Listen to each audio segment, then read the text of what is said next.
বন্ধুরা, সবাইকে স্বাগতম জানাই মুশফিক অর্গানিক গার্ডেনে। আমার চ্যানেলটি যদি সাবস্ক্রাইব না করে থাকুন, প্লিজ সাবস্ক্রাইব করুন এবং নোটিফিকেশনের জন্য বেল আইকনটি অবশ্যই প্রেস করে দিন। আর ভিডিওটি যদি ভালো লাগে একটা লাইক অবশ্যই দিয়ে দিবেন। তো বন্ধুরা, আজকের বিষয় হলো যে বটবটির গাছে কী সার ব্যবহার করলে প্রচুর ফলন পাওয়া যায়, সেই নিয়ে আজকের এই ভিডিওটি। তো দেখতে পাচ্ছেন আমার বটবটির গাছে প্রচুর বটবটি লেগেছে।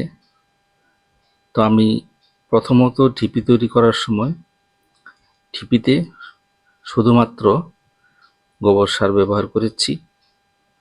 গোবর সার ব্যবহার করে সেখানে আমি বটবটির বীজ বপন করি।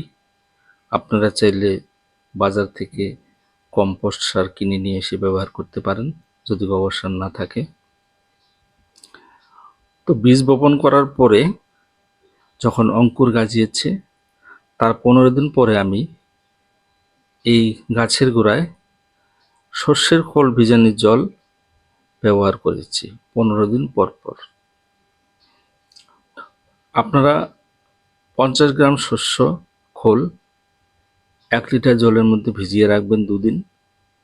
তারপরে 2 দিন পর সেই জলে আরও 4 লিটার জল দিবেন, মিক্স করে আপনারা গাছের গোড়ায় ব্যবহার করতে পারেন।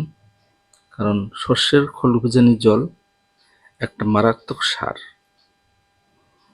এই সারে রয়েছে আপনার নাইট্রোজেন, ফসফেট এবং পটাশ, তিনটাই গাছের মেন খাদ্য।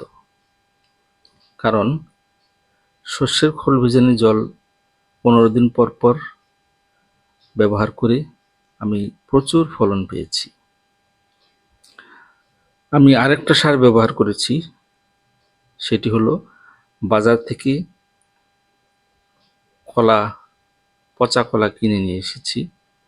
নিয়ে বাড়িতে নিয়ে আসে 2 দিন জলে ভিজে রেখেছি এবং সেই জলও আমি 15 দিন পর পর ব্যবহার করি গাছের গোড়ায়।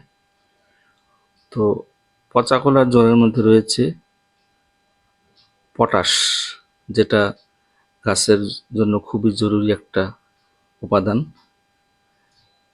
পটাশ দিয়ে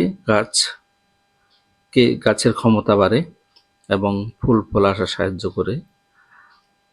আর যখন ফুল এসে যায় 15 দিন পর পর আপনারা গাছের পাতায় বোরন স্প্রে করবেন, সেটা অর্গানিক হোক বা রাসায়নিক হোক। যদি বোরন স্প্রে করেন তাহলে প্রচুর ফলন আসবে, ফুলের সাহায্য করবে এবং পলিনেশন যে পোকা সে ঘটাবে। তো ভিডিওটি কেমন লাগলো? ধন্যবাদ।